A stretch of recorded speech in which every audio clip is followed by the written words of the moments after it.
당신은 최근에 화를 내신 적 있으십니까? 그때 그 말, 그때 그 표정, 돌아서서 후회하지는 않으셨습니까? 밤이 되면 생각납니다. 자식에게 소리친 그 순간, 배우자에게 퍼부은 그 말들, 친구와 나눈 날선 대화.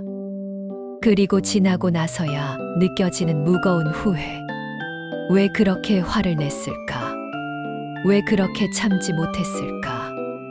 왜 그 순간 한 발 물러서지 못했을까? 이런 마음으로 잠 못 이루신 적 있으십니까? 오늘 이 시간은 분노에 대한 시간입니다. 하지만 분노를 억지로 참으라는 이야기가 아닙니다. 분노를 무조건 나쁘다고 꾸짖는 시간도 아닙니다. 오늘은 부처님의 지혜를 빌려 분노의 본질을 조용히 들여다보는 시간입니다. 부처님은 말씀하셨습니다. 분노는 남을 향한 불길이 아니라 먼저 나 자신을 태운다. 화를 낸 뒤 가장 괴로운 사람은 누구입니까? 상대가 아니라 바로 나 자신입니다. 가슴이 답답하고 잠이 오지 않고 음식이 넘어가지 않고 온종일 그 생각만 맴돕니다. 분노는 힘처럼 보이지만 사실은 가장 큰 소모입니다. 오늘 이 밤 조용히 함께 앉아 우리 마음속 분노를 들여다보겠습니다. 꾸짖지 않겠습니다. 다그치지 않겠습니다. 그저 함께 이해하고 함께 내려놓는 시간을 갖겠습니다. 편안히 앉으십시오. 깊게 숨을 쉬십시오. 이제 시작하겠습니다. 우리는 왜 그렇게 쉽게 화를 내는가? 일은 평생을 살아오셨습니다. 젊었을 때는 화를 내도 금방 잊었습니다. 싸워도 금방 풀렸습니다. 그런데 언제부턴가 화가 쉽게 올라옵니다. 작은 일에도 가슴이 뛰고 참기 어렵고 한 번 화가 나면 오래 갑니다. 왜 그럴까요? 한 어르신이 이런 말씀을 하셨습니다. 나이가 들수록 인내심이 줄어드는 게 아니라 견딜 것들이 너무 많아서 더 이상 견딜 여유가 없어지는 것 같아요. 맞는 말씀입니다. 우리는 평생 참아왔습니다. 젊었을 때는 부모님 앞에서 참았고, 직장에서 참았고, 세상 앞에서 참았습니다. 자식 키우며 참았고, 가족 위해 참았고, 체면 때문에 참았습니다. 그렇게 평생 참아왔는데, 이제 60, 70이 되니 더 이상 참을 힘이 남아있지 않습니다. 그래서 작은 일에도 화가 폭발합니다. 자식이 전화 한 통 안 하면 화가 납니다. 배우자가 똑같은 말을 또 하면 참을 수 없습니다. 뉴스를 보면 세상이 다 틀린 것 같습니다. 그런데 여기서 한 가지 질문을 드리고 싶습니다. 그 화는 정말 지금 일어난 일 때문입니까? 아니면 평생 쌓인 무언가가 지금 터지는 것입니까? 부처님은 이렇게 말씀하셨습니다. 분노는 현재의 문제가 아니라 과거의 상처가 현재를 통해 말하는 것이다. 자식에게 화가 난다고 생각하지만 사실은 자식을 통해 내 서운함이 말하는 것입니다. 배우자에게 화가 난다고 생각하지만 사실은 배우자를 통해 내 외로움이 말하는 것입니다. 화는 상대의 문제가 아니라 내 마음의 문제입니다. 시니어 현실 사례 70대 한 어르신의 이야기입니다. 아들이 명절에 왔다가 다음 날 바로 돌아갔습니다. 그것도 점심 먹고 바로 일어서서 아버지 어머니 저희 가봐야 해요 하고 떠났습니다. 그 순간 화가 치밀어 올랐습니다. 야, 하루만 더 있다 가면 어디 덧나냐? 아들은 아버지 저도 바빠요 하고 나가버렸습니다. 그 뒤로 한 달 동안 전화를 받지 않으셨다고 합니다. 아들이 전화하면 끊어버렸고 며느리가 메시지 보내도 읽지 않았습니다. 그런데 밤마다 생각합니다. 왜 그랬을까? 왜 그렇게 화를 냈을까? 한마디만 따뜻하게 했어도 좋았을 텐데. 그 어르신은 이렇게 말씀하셨습니다. 화가 난 게 아니라 서운했던 거예요. 평생 자식 키우느라 내 인생 다 바쳤는데 하루도 더 못 있다니. 그게 서운해서 화가 난 거였어요. 여러분도 비슷한 경험 있으십니까? 화라고 생각했는데 사실은 서운함이었던 경험, 분노라고 느꼈는데 사실은 외로움이었던 순간. 부처님은 말씀하셨습니다. 화를 내는 순간 우리는 진짜 감정을 놓친다. 진짜 감정은 무엇입니까? 서운함입니다. 외로움입니다. 이해받고 싶은 마음입니다. 사랑받고 싶은 마음입니다. 그런데 그 감정을 표현할 방법을 모르니 화로 나옵니다. 부처님식 문장. 분노는 상대를 태우는 불이 아니라 나를 태우는 불이다. 화를 품은 마음은 스스로를 벌주는 감옥이다. 화를 참는 것이 아니라 화를 이해해야 놓을 수 있다. 여러분께 조용히 여쭙니다. 최근에 화를 내신 그 순간, 그 화 밑에는 어떤 감정이 숨어 있었습니까? 정말 상대가 잘못해서였습니까? 아니면 내 마음이 외로워서였습니까? 그 화는 상대의 문제였습니까? 아니면 내 상처의 목소리였습니까? 조용한 정리. 화를 내는 것이 나쁜 게 아닙니다. 다만 화 밑에 숨은 진짜 마음을 보지 못하면 평생 화만 내다 끝날 수 있습니다. 이제는 화 너머를 볼 시간입니다. 이제는 화를 이해할 시간입니다. 이제는 화를 내려놓아도 괜찮습니다. 시니어가 가장 많이 분노하는 순간들. 나이가 들면 화가 나는 순간들이 있습니다. 젊었을 때와는 다른 순간들입니다. 예전에는 아무렇지 않았던 일들이 이제는 가슴을 찌릅니다. 오늘은 시니어가 가장 많이 분노하는 4가지 순간을 함께 들여다보겠습니다. 자식에 대한 분노. 첫 번째, 자식입니다. 자식만큼 사랑하는 존재도 없지만 자식만큼 화가 나는 존재도 없습니다. 연락이 없습니다. 한 달에 한 번 전화하면 다행입니다. 명절 때나 얼굴 보고 그것도 몇 시간 있다가 바쁘다고 돌아갑니다. 엄마, 저 바빠요. 아버지, 다음에 올게요. 그 말 한마디에 가슴이 무너집니다. 평생 자식 뒷바라지하며 살았습니다. 내 옷 하나 제대로 못 사 입고 내 밥 한 끼 제대로 못 챙기고 오직 자식만 보고 살았습니다.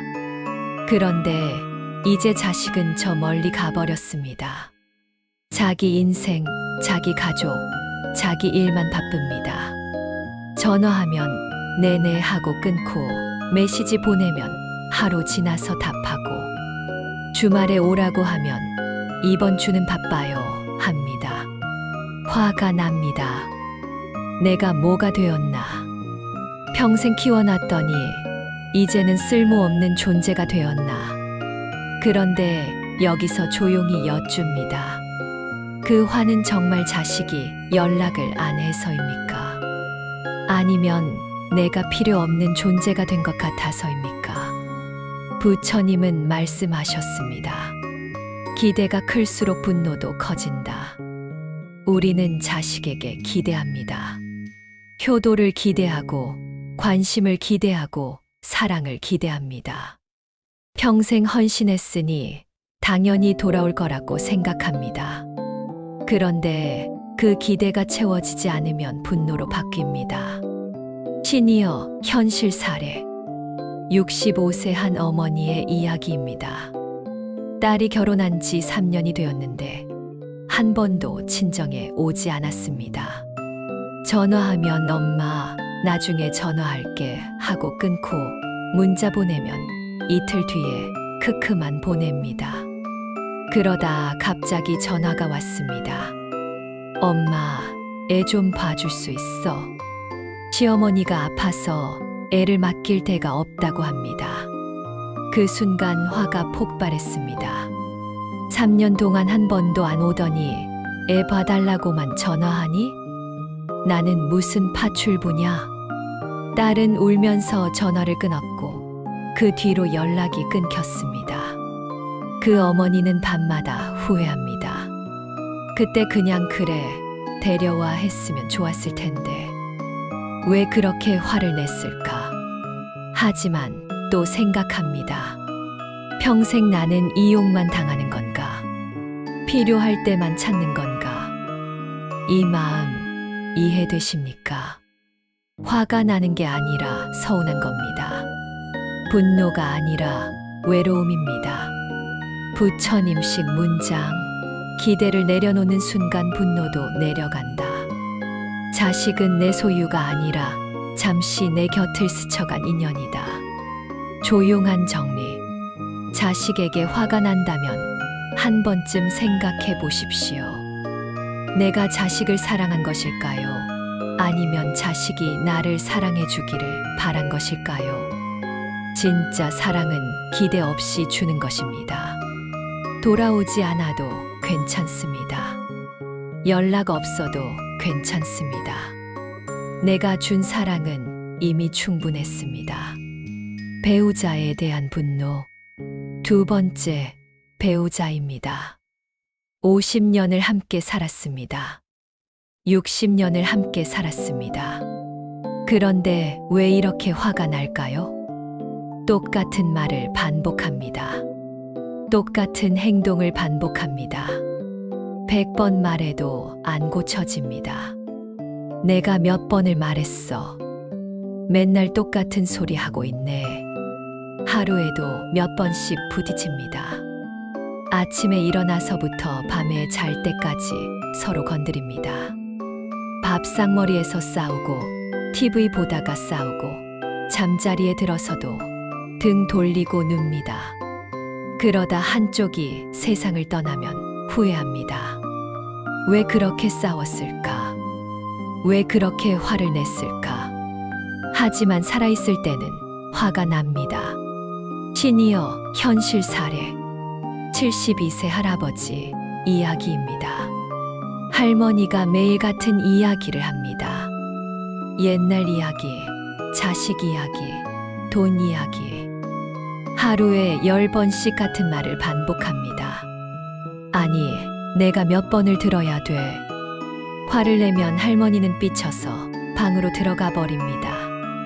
그러면 며칠 동안 말도 안 합니다. 그러다 할머니가 편찮으셨습니다. 병원에 입원했습니다. 그제야 후회가 밀려왔습니다. 왜 그렇게 화를 냈을까? 같은 이야기를 또 해도 그냥 들어주지. 하지만 할머니가 퇴원하고 나니 또 똑같습니다. 같은 이야기를 또 하고 또 화가 나고 또 싸웁니다. 이 마음 이해되십니까? 사랑하는데 화가 나고 미운데 떠날 수 없고 참을 수 없는데 떠나보낼 수도 없습니다. 부처님은 말씀하셨습니다. 상대를 바꾸려는 순간 분노는 시작된다. 우리는 배우자를 바꾸려 합니다. 이렇게 하지 마. 저렇게 해. 왜 맨날 그래? 하지만 50년을 함께 살아도 안 바뀌었습니다. 60년을 함께 살아도 안 바뀌었습니다. 그럼 이제 깨달아야 합니다. 상대는 안 바뀝니다. 바뀌는 건 나입니다. 부처님식 문장. 상대를 바꾸려 하지 말고 내 마음을 바꿔라. 배우자는 거울이다. 내가 화내면 상대도 화낸다. 시청자에게 던지는 질문. 여러분께 여쭙니다. 배우자에게 화를 내는 순간 정말 상대가 잘못해서입니까? 아니면 내가 상대를 내 뜻대로 만들고 싶어서입니까? 조용한 정리. 배우자는 나와 다른 사람입니다. 다른 생각, 다른 습관, 다른 마음을 가진 사람입니다. 그걸 인정하는 순간 화가 줄어듭니다. 바꾸려 하지 마십시오. 그저 있는 그대로 받아들이십시오. 그것이 평화입니다. 가족과 인간관계 분노. 세 번째, 가족과 인간관계입니다. 형제, 친구, 친척. 평생 함께한 사람들인데 어느 순간 원수가 됩니다. 재산 때문에, 오해 때문에, 작은 말 한마디 때문에 멀어집니다. 그리고 돌아서서 후회합니다. 왜 그랬을까? 그때 한 발만 양보했으면. 하지만 이미 늦었습니다. 시니어 현실 사례. 68세 한 어르신의 이야기입니다. 형제가 5입니다. 부모님이 돌아가시고 재산을 나누는데 막내가 더 가져가겠다고 했습니다. 형님들은 다 결혼도 하고 집도 있잖아요. 저는 아무것도 없어요. 그 말에 화가 났습니다. 야, 내가 공부 못해서 그렇지. 우리가 뭘 잘못했냐. 그날 이후 막내와 연락을 끊었습니다. 10년이 지났습니다. 그런데 최근에 막내가 암 진단을 받았다는 소식을 들었습니다. 그제야 후회가 밀려왔습니다. 그때 그냥 양보할 걸. 돈이 뭐가 중요한가? 형제가 중요하지. 하지만 10년 동안 쌓인 침묵을 깨기가 어렵습니다. 부처님은 말씀하셨습니다. 오래된 분노는 이미 끝난 전쟁을 다시 싸우는 것이다. 맞습니다. 10년 전 일입니다. 이미 끝났습니다. 그런데 우리는 그 전쟁을 매일 다시 싸웁니다. 마음속에서, 생각 속에서, 꿈 속에서. 그러면서 스스로를 괴롭힙니다. 부처님식 문장. 과거의 분노를 붙잡고 있으면 현재도 과거가 된다. 용서는 상대를 위한 것이 아니라 나를 위한 것이다. 조용한 정리.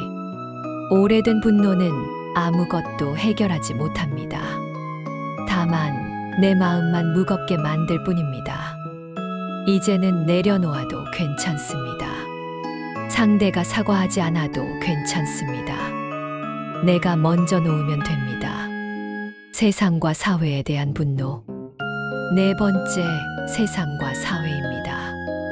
뉴스를 봅니다. 정치인들이 싸웁니다. 젊은이들이 버릇없습니다. 세상이 점점 이상해집니다. 화가 납니다. 세상이 왜 이 모양이냐? 요즘 젊은 것들은 버릇이 없어. 나라가 망하겠어. 하루 종일 뉴스 보고 화내고, SNS 보고 화내고, 세상 돌아가는 모습 보고 화냅니다. 그런데 조용히 여쭙니다. 그 화로 세상이 바뀝니까? 그 화로 나라가 달라집니까? 아닙니다. 세상은 그대로인데 내 마음만 상합니다. 내 가슴만 답답합니다. 내 하루만 망가집니다. 부처님은 말씀하셨습니다. 세상을 바꾸지 못해 괴로운 것이 아니라 세상 때문에 내 마음을 잃어서 괴롭다. 세상은 원래 불완전합니다. 정치는 원래 복잡합니다. 사람들은 원래 제각각입니다. 그걸 바꾸려 하면 평생 화만 내다 끝납니다. 시니어 현실 사례. 74세 할아버지 이야기입니다. 매일 아침 신문 보고 화냅니다. 정치 기사 보고 화내고, 경제 기사 보고 화내고, 사회 기사 보고 화냅니다. 이놈의 세상이. 아침부터 화를 내니 하루 종일 기분이 안 좋습니다. 가족들도 눈치를 봅니다. 그러다 손주가 말했습니다. 할아버지, 신문 보지 마세요. 할아버지가 화내도 세상은 안 바뀌잖아요. 그 말에 화가 났습니다. 이 녀석이. 하지만 며칠 뒤 생각해보니 손주 말이 맞았습니다. 세상은 안 바뀌는데 내 마음만 상하고 있었습니다. 부처님식 문장. 세상을 붙잡으려 하지 말고 내 마음을 붙잡아라. 세상이 문제가 아니라 세상에 휘둘리는 내 마음이 문제다.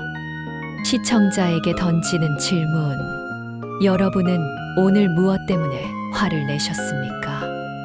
그 화로 상황이 나아졌습니까? 아니면 내 마음만 무거워졌습니까? 조용한 정리. 세상은 내가 원하는 대로 되지 않습니다. 그걸 받아들이는 순간 분노가 줄어듭니다. 세상을 바꾸려 하지 마십시오. 내 마음의 평화를 지키십시오. 그것이 진짜 승리입니다. 부처님이 말한 분노의 본질. 부처님은 평생 분노에 대해 가르치셨습니다. 분노가 무엇인지, 왜 생기는지, 어떻게 내려놓는지. 오늘은 부처님의 가르침을 통해 분노의 본질을 들여다보겠습니다. 분노는 고통의 다른 얼굴이다. 부처님은 말씀하셨습니다. 분노는 고통이 밖으로 나온 모습이다. 우리가 화를 내는 이유는 고통스럽기 때문입니다. 서운해서, 외로워서, 무시당한 것 같아서, 이해받지 못해서, 그 고통을 표현할 방법을 몰라서 화로 나옵니다. 시니어 현실 사례. 70세 할머니 이야기입니다. 남편이 매일 밖에만 나갑니다. 친구 만나고, 동창회 가고, 등산 가고, 집에는 밥 먹으러만 들어옵니다. 당신은 맨날 나가기만 하네. 화를 내면 남편은 당신은 왜 맨날 잔소리야 하고 나가버립니다. 그런데 사실 할머니가 화를 내는 이유는 따로 있었습니다. 외로웠던 겁니다. 하루 종일 혼자 집에 있으면 말할 사람도 없고 할 일도 없고 그저 시간만 갑니다. 남편이라도 옆에 있으면 좋겠는데 남편은 매일 나갑니다. 그게 서운해서 외로워서 화를 낸 겁니다. 하지만 남편은 그걸 모릅니다. 그냥 잔소리라고만 생각합니다. 부처님은 말씀하셨습니다. 화 밑에는 항상 눈물이 있다. 맞습니다. 화를 내는 사람은 사실 울고 싶은 사람입니다. 위로받고 싶은 사람입니다. 안아주기를 바라는 사람입니다. 분노는 집착이다. 부처님의 또 다른 가르침입니다. 분노는 내 뜻대로 되지 않을 때 일어난다. 우리는 집착합니다. 자식이 이렇게 해야 한다. 배우자가 저렇게 해야 한다. 세상이 공정해야 한다. 그런데 그렇게 되지 않으면 화가 납니다. 이것이 집착입니다. 시니어 현실 사례. 66세 아버지 이야기입니다. 아들이 회사를 그만두고 작은 가게를 차렸습니다. 너 미쳤어. 좋은 회사 다니다가 왜 그만둬? 아버지는 화가 났습니다. 아들이 안정적으로 살기를 바랐는데 아들은 자기 뜻대로 했습니다. 아버지, 제 인생이에요. 내 인생이면 뭐해? 나중에 후회한다. 하지만 아들은 가게를 차렸고 생각보다 잘 됐습니다. 그제야 아버지는 깨달았습니다. 내가 화를 낸 건 아들이 잘못해서가 아니라 내 뜻대로 안 돼서였구나.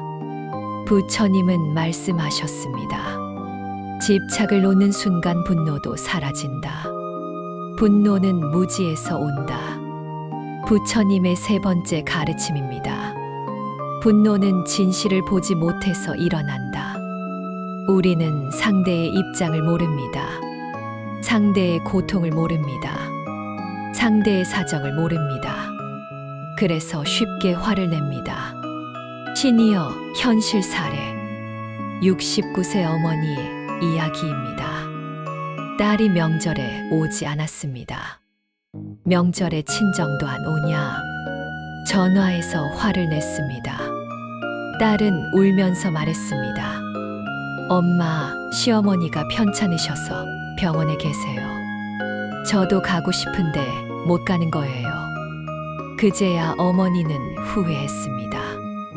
왜 물어보지도 않고 화부터 냈을까? 부처님은 말씀하셨습니다. 먼저 이해하고 나중에 판단하라. 부처님식 문장. 분노는 무명우민계에서 온다. 진실을 보는 순간 분노는 사라진다. 화를 내기 전에 상대의 고통을 먼저 보라. 시청자에게 던지는 질문. 여러분이 화를 내기 전에 상대의 입장을 생각해 본 적 있습니까? 상대도 나름의 이유가 있지 않을까요? 상대도 나만큼 고통스럽지 않을까요? 조용한 정리. 분노의 본질은 이것입니다. 고통이고 집착이고 무지입니다. 그걸 알면 분노를 내려놓기가 쉬워집니다. 이제는 화를 내려놓아도 괜찮습니다. 분노가 인생을 망치는 방식. 분노는 힘처럼 보이지만 사실은 가장 큰 소모입니다. 분노는 정의처럼 보이지만 사실은 가장 큰 파괴입니다. 오늘은 분노가 우리 인생을 어떻게 망치는지 조용히 들여다보겠습니다. 분노는 건강을 해친다. 화를 내면 몸이 반응합니다. 심장이 빨리 뜁니다. 혈압이 올라갑니다. 숨이 가빠집니다. 근육이 긴장합니다. 한두 번은 괜찮습니다. 하지만 매일 화를 내면 몸이 망가집니다. 고혈압, 심장병, 당뇨, 불면증. 모두 스트레스와 분노에서 시작됩니다. 시니어 현실 사례. 71세 할아버지 이야기입니다. 성격이 급하고 화를 잘 내는 분이셨습니다. 작은 일에도 소리 지르고 뉴스 보며 화내고 가족들과 싸웠습니다. 그러다 심근경색이 왔습니다. 병원에서 의사가 말했습니다. 스트레스 관리 안 하시면 위험합니다. 화 좀 덜 내세요. 그제야 깨달았습니다. 내가 화를 내서 망가지는 건 남이 아니라 나였구나. 부처님은 말씀하셨습니다. 분노는 독약을 마시고 상대가 죽기를 바라는 것과 같다. 맞습니다. 화를 내면 상대는 멀쩡한데 나만 병듭니다. 분노는 관계를 파괴한다. 화를 내면 관계가 멀어집니다. 한 번 화내면 거리가 생기고, 두 번 화내면 벽이 생기고, 계속 화내면 담이 생깁니다. 그리고 어느 순간 돌이킬 수 없게 됩니다. 시니어 현실 사례. 67세 어머니와 아들 이야기입니다. 아들이 결혼할 때 어머니가 반대했습니다. 그 여자는 안 돼. 너랑 안 어울려. 아들은 엄마가 뭘 알아요. 하고 결혼했습니다. 어머니는 화가 나서 결혼식에도 가지 않았습니다. 그 뒤로 15년이 지났습니다. 아들은 행복하게 잘 살고 있습니다. 손주도 둘입니다. 하지만 어머니는 손주를 한 번도 본 적이 없습니다. 이제 와서 후회합니다. 그때 그냥 축복해 줄 걸. 15년을 잃었네. 하지만 15년 동안 쌓인 침묵을 깨기가 어렵습니다. 부처님은 말씀하셨습니다. 한순간의 분노가 평생의 후회가 된다. 분노는 시간을 낭비한다. 화를 내면 온종일 그 생각만 합니다. 아침에 화를 내면 점심까지 생각합니다. 저녁에 화를 내면 잠 못 이룹니다. 하루가 망가지고 일주일이 망가지고 한 달이 망가집니다. 시니어 현실 사례. 73세 할머니 이야기입니다. 며느리와 싸웠습니다. 사소한 일이었습니다. 하지만 그 뒤로 한 달 동안 그 생각만 했습니다. 그때 내가 왜 그랬을까? 며느리가 나를 무시한 거야. 다음에 보면 뭐라고 하지? 밥을 먹어도 맛이 없고 TV를 봐도 재미없고 친구를 만나도 즐겁지 않았습니다. 한 달이 그렇게 지나갔습니다. 그리고 깨달았습니다. 나 혼자 고통받았네. 며느리는 잘 살고 있는데. 부처님은 말씀하셨습니다. 분노는 시간을 훔치는 도둑이다. 분노는 평화를 빼앗는다. 화를 품고 있으면 마음이 편할 날이 없습니다. 조용히 앉아 있어도 마음이 요동칩니다. 혼자 있어도 마음이 시끄럽습니다. 평화가 사라집니다. 부처님은 말씀하셨습니다. 분노를 품은 마음에는 평화가 들어올 자리가 없다. 부처님식 문장. 분노는 힘처럼 보이지만 사실은 가장 큰 소모다. 화를 내는 순간 잃는 것은 상대가 아니라 내 평화다. 시청자에게 던지는 질문. 여러분은 분노로 무엇을 얻었습니까? 그리고 무엇을 잃었습니까? 얻은 것보다 잃은 것이 더 많지 않습니까? 조용한 정리. 분노는 아무것도 해결하지 못합니다. 다만 내 건강, 내 관계, 내 시간, 내 평화를 빼앗을 뿐입니다. 이제는 분노를 내려놓아도 괜찮습니다. 내 인생을 지키기 위해서. 분노를 내려놓는 실제 마음 훈련. 이제 실천입니다. 분노를 어떻게 내려놓을까요? 부처님의 가르침을 바탕으로 실제로 할 수 있는 마음 훈련을 함께 하겠습니다. 첫 번째 훈련 멈추기. 화가 날 때 가장 먼저 할 일은 멈추는 것입니다. 말하지 마십시오. 행동하지 마십시오. 반응하지 마십시오. 그저 멈추십시오. 부처님은 말씀하셨습니다. 분노의 순간에는 아무것도 하지 마라. 그저 숨을 쉬어라. 실천 방법. 화가 올라올 때 입을 다물고 깊게 숨을 쉬고 10까지 세고 그 자리를 벗어나십시오. 화가 난 상태에서 한 말은 나중에 후회합니다. 화가 난 상태에서 한 행동은 나중에 부끄럽습니다. 그러니 먼저 멈추십시오. 시니어 현실 사례. 75세 할아버지의 변화 이야기입니다. 예전에는 화가 나면 바로 소리를 질렀습니다. 할머니가 뭔가 하면 왜 그래? 하고 소리쳤고, 자식이 전화하면 너는 왜 맨날 그 모양이야? 하고 화냈습니다.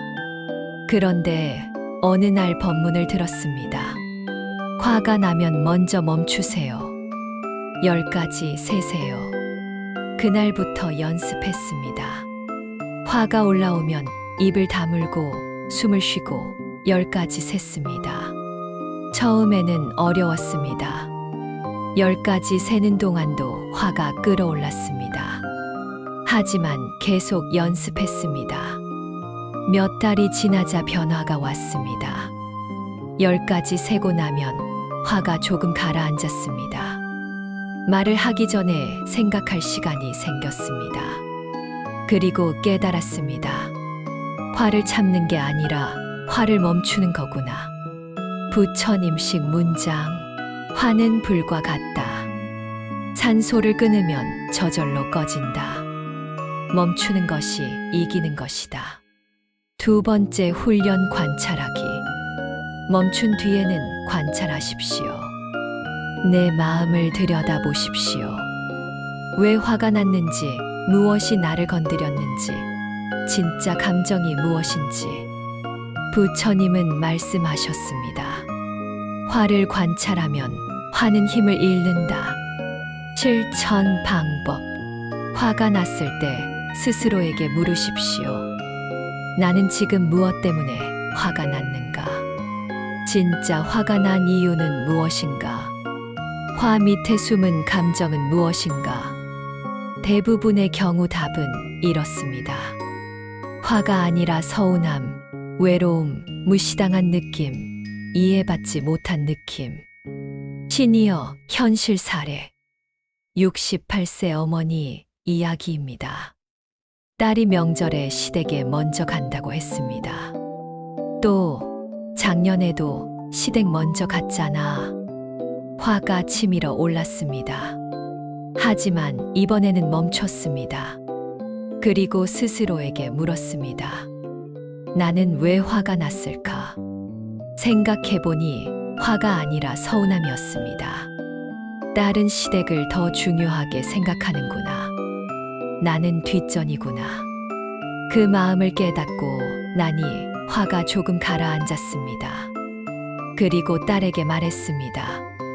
엄마가 화난 게 아니라 서운해. 엄마도 보고 싶거든. 딸이 울면서 대답했습니다. 엄마, 미안해요. 다음 명절엔 엄마 집 먼저 갈게요. 화를 내지 않고 마음을 말했더니 관계가 회복됐습니다. 부처님식 문장. 화를 보는 순간 화는 사라지기 시작한다. 관찰은 치유의 시작이다. 세 번째 훈련 이해하기. 상대를 이해하십시오. 상대도 나름의 이유가 있습니다. 상대도 고통스럽습니다. 상대도 최선을 다하고 있습니다. 부처님은 말씀하셨습니다. 모든 사람은 자기 나름의 고통을 안고 산다. 실천 방법. 화가 날 때 상대의 입장에서 생각해 보십시오. 상대는 왜 그랬을까? 상대도 어려움이 있지 않을까? 내가 상대 입장이라면 어땠을까? 시니어 현실 사례 70세 아버지와 아들 이야기입니다. 아들이 일요일에도 출근한다고 했습니다. 일요일에도 일해. 가족은 언제 보고? 화가 났습니다. 하지만 잠시 생각했습니다. 아들도 힘들겠지. 회사에서 압박받고 살림 꾸리기 힘들고. 그렇게 생각하니 화가 조금 풀렸습니다. 그리고 말했습니다. 힘들겠다. 아빠가 손주 데리고 있을 테니 너는 일 끝나고 푹 쉬어라.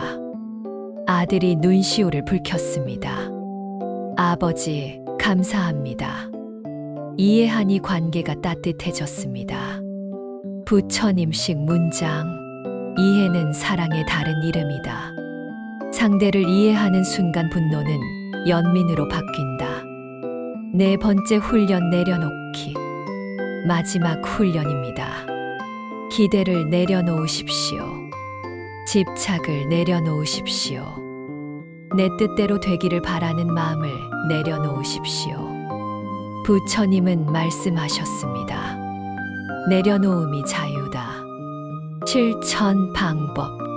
매일 밤 잠들기 전 스스로에게 말하십시오. 오늘 하루 화났던 일, 이제 내려놓습니다. 상대를 바꾸려는 마음, 이제 내려놓습니다. 내 뜻대로 되기를 바라는 마음, 이제 내려놓습니다. 시니어 현실 사례 72세 할머니의 변화 이야기입니다. 평생 남편을 바꾸려 했습니다. 술을 좀 그만 마셔. 담배 좀 끊어. 친구들 좀 덜 만나. 50년을 잔소리했지만 남편은 안 바뀌었습니다. 그러다 어느 날 깨달았습니다. 평생 바꾸려 했는데 안 바뀌었네. 이제 그만 내려놓자. 그날부터 잔소리를 멈췄습니다. 신기하게도 남편이 변했습니다. 술을 조금 줄이고 담배를 조금 줄이고 집에 일찍 들어왔습니다. 할머니가 물었습니다. 왜 이제 와서 바뀌는 거예요? 남편이 대답했습니다. 당신이 잔소리 안 하니까 미안하더라고. 바꾸려 할 때는 안 바뀌었는데 내려놓으니 바뀌었습니다. 부처님식 문장. 잡으려 하면 도망가고 놓으면 다가온다. 내려놓는 순간 모든 것이 가벼워진다. 다섯 번째 훈련 용서하기. 마지막은 용서입니다. 상대를 용서하고 나 자신을 용서하십시오. 부처님은 말씀하셨습니다. 용서는 상대를 위한 것이 아니라 나를 위한 것이다. 실천 방법. 마음속으로 말하십시오. 당신을 용서합니다. 나도 용서합니다. 이제 놓습니다. 시니어 현실 사례. 69세 어머니와 아들 이야기입니다. 10년 전 아들과 크게 싸웠습니다. 그 뒤로 연락을 끊었습니다. 10년 동안 밤마다 후회했습니다. 왜 그랬을까? 왜 그렇게 화를 냈을까? 하지만 먼저 연락하기가 어려웠습니다. 자존심도 있고 미안하기도 하고. 그러다 어느 날 결심했습니다. 이제 놓자. 용서하자. 전화를 걸었습니다. 아들아, 엄마야. 그동안 미안했어. 아들이 울면서 대답했습니다. 엄마, 저도 미안해요. 10년 만에 관계가 회복됐습니다. 부처님식 문장. 용서는 과거를 바꾸는 것이 아니라 미래를 바꾸는 것이다. 용서하는 순간 두 사람 모두 자유로워진다. 조용한 정리. 분노를 내려놓는 훈련은 이것입니다. 멈추고 관찰하고 이해하고 내려놓고 용서하기. 쉽지 않습니다. 하루아침에 되지 않습니다. 하지만 매일 조금씩 연습하면 조금씩 변합니다. 그리고 어느 날 깨닫습니다. 나는 이제 화를 내지 않아도 괜찮구나. 여러분, 오늘 이 시간 함께 해주셔서 감사합니다. 우리는 함께 분노를 들여다봤습니다. 왜 화가 나는지, 화가 무엇을 망치는지, 어떻게 내려놓는지. 부처님은 말씀하셨습니다. 분노는 남을 향한 불길이 아니라 먼저 나 자신을 태운다. 맞습니다. 화를 내면 상대는 그대로인데 나만 망가집니다. 건강이 망가지고, 관계가 망가지고, 시간이 망가지고, 평화가 망가집니다. 그러니 이제는 내려놓으십시오. 화를 내려놓는 순간 상대는 그대로지만 나는 달라집니다. 마음이 가벼워지고, 숨이 편해지고, 관계가 조용해지고, 인생이 조금 느려집니다. 분노를 내려놓는 것은 지는 것이 아니라 나를 지키는 일입니다. 오늘 밤 잠들기 전에 조용히 앉아 보십시오. 그리고 스스로에게 말하십시오. 오늘 하루 화났던 일, 이제 내려놓습니다. 내일은 조금 더 평화롭게 살겠습니다. 여러분은 충분히 참아왔습니다. 충분히 견뎌왔습니다. 이제는 내려놓아도 괜찮습니다. 화를 내려놓고 평화를 선택하십시오. 그것이 나 자신을 사랑하는 일입니다. 이 고요한 시간이 조금이라도 마음에 남으셨다면 구독과 좋아요로 이 사색의 시간을 함께 이어가 주세요. 여러분의 마음이 평안하기를 기도합니다. 오늘 밤 편히 쉬십시오. 감사합니다.